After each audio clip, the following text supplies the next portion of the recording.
భారత ఐక్య విద్యార్థి ఫెడరేషన్ మొదటి అఖిల భారత మహాసభలు 2024 డిసెంబర్ 14, 15 తేదీలలో ఆంధ్రప్రదేశ్ రాష్ట్రంలో విజయవాడ కేంద్రంలో నిర్వహించడం జరుగుతుందని యుఎస్ఎఫ్ఐ తెలంగాణ రాష్ట్ర సహాయ కార్యదర్శి పెద్దబోయిన వీరబాబు తెలిపారు. దేశవ్యాప్తంగా విద్యారంగంలో వస్తున్న మార్పులను చర్చించి భవిష్యత్తు ఉద్యమాలు రూపొందించుకోవటం ఈ మహాసభ ముఖ్య ఉద్దేశమని అన్నారు.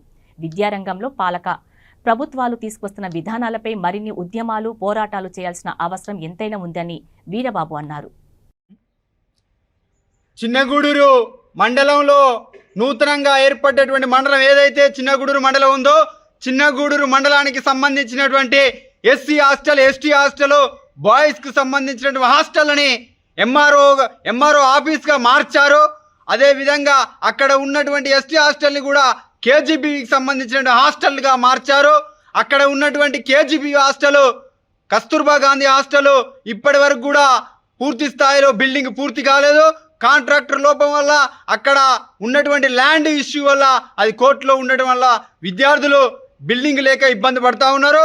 అదేవిధంగా బాయ్స్, ఎస్సీ, ఎస్టీ హాస్టల్కి సంబంధించినటువంటి విద్యార్థులు తెలంగాణ రాష్ట్ర వ్యాప్తంగా కూడా ఎక్కడా లేనటువంటి విధంగా చిన్నగూడూరు మండలంలో ఒక పెంకుటిల్లు రూపంలో అక్కడ ఎస్టీ హాస్టల్ ఈనాడు విద్యార్థులు హాస్టల్లో ఉండడం జరుగుతూ ఉంది.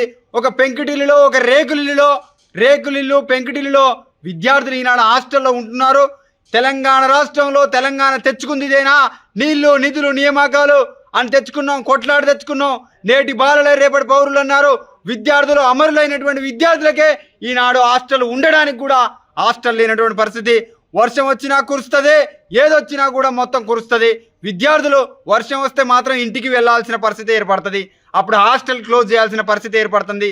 చిన్నగూడూరు మండలంలో ప్రభుత్వ జూనియర్ కళాశాల ఏర్పాటు చేయాలి. ఎస్టీ, ఎస్సీ కాలేజ్ హాస్టల్ ఏర్పాటు చేయాలి.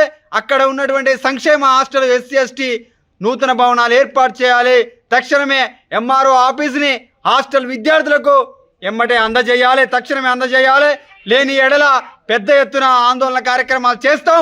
అదేవిధంగా విద్యార్థులకు ఇప్పటి వరకు కూడా ఫీజు రియంబర్మెంట్, స్కాలర్షిప్లు విద్యార్థులకు ఇస్తామని చెప్తున్నటువంటి ప్రభుత్వం, కానీ ఆచరణలో మాత్రం ఇప్పటివరకు చూపించకపోవడం వల్ల ఇంటర్మీడియట్ కానీ, డిగ్రీ కానీ, వొకేషనల్ కానీ, ఐటీఐ కాలేజీకి సంబంధించినటువంటి విద్యార్థులను ఈనాడు ప్రైవేట్ యాజమాన్యాలు స్కాలర్షిప్లు గవర్నమెంట్ ఇవ్వట్లేదని ఈనాడు ప్రైవేట్ యాజమాన్యాలు విద్యార్థుల దగ్గర స్కాలర్షిప్లు, ఫీజు రియంబర్మెంట్ లాగుతూ ఉన్నారు.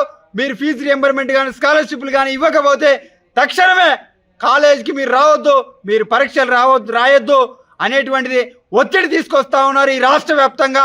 కాబట్టి రాష్ట్ర వ్యాప్తంగా ఫీజు రియంబర్మెంట్, స్కాలర్షిప్లు తక్షణమే విడుదల చేయకపోతే చలో అసెంబ్లీ ముట్టడిస్తాం అనేటువంటిది యుఎస్ఎఫ్ఐ విద్యార్థి సంఘంగా మేము పిలుపునిస్తా ఉన్నాం. రాబోయే వారం రోజుల్లో, ఈ నెలలో నవంబర్ లాస్ట్ లోపల ఫీజు రియంబర్మెంట్, స్కాలర్షిప్లు తక్షణమే విడుదల చేయకపోతే పెద్ద ఎత్తున విద్యార్థులతోటి అసెంబ్లీ ముట్టడిస్తామని యుఎస్ఎఫ్ఐ ఆధ్వర్యంలో భారీ ఎత్తున ముట్టడిస్తామని ఇందు మూలంగా తెలియజేస్తా ఉన్నాం. ఇట్లు యుఎస్ఎఫ్ఐ మానుకోట జిల్లా కమిటీ.